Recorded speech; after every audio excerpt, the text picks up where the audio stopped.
She seemed like she was having a hard time fitting in. I don't remember many people asking them to hang out. She took the breakup really hard.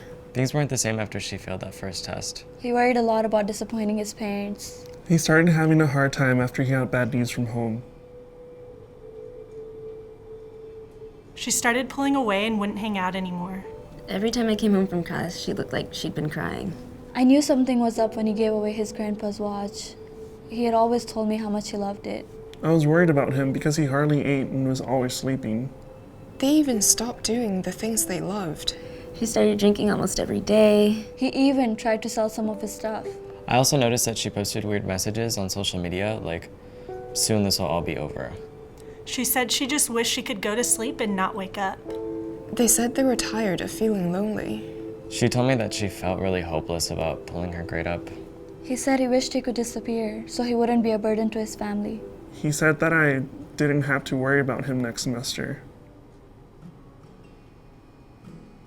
I was always taught to mind my own business. Everyone is stressed when they start college, right? A couple times, I almost tried to talk to them, but didn't because I figured someone else would. I did wonder if I was making too big of a deal of it. I didn't want to offend her. I didn't know what to do or how to help her. I wanted to ask him if he was thinking about suicide, but I didn't know what to do if he said yes. I didn't want to be the one to blame if something happened. I thought to myself, I'll feel better knowing I did something. I knew someone in the past who had attempted suicide, so I didn't want to risk it. I would rather have her mad at me than have her hurt or dead. Even though I didn't know what to do, I knew I had to do something because I really cared about her. I kept thinking, what if it were me? I'd want a friend to do something. So I asked him, "Are you thinking about suicide?" She said yes.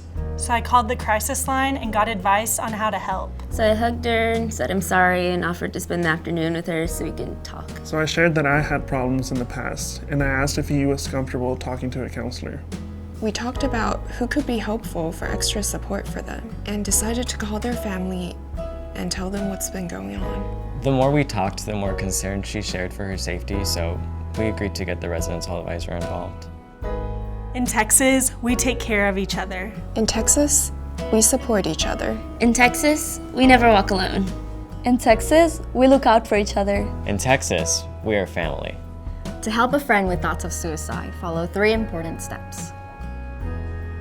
Recognize when they're having thoughts of suicide and respond.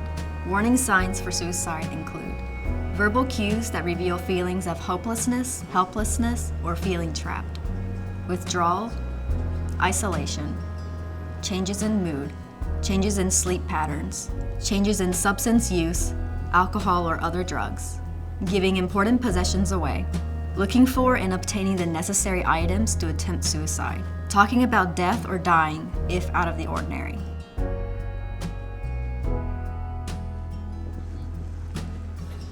Take action and reach out directly or get others involved who can help. Ask directly about suicide. Express concern. Listen with empathy and no judgment. Remind them that help is available. Remind them that they're not alone.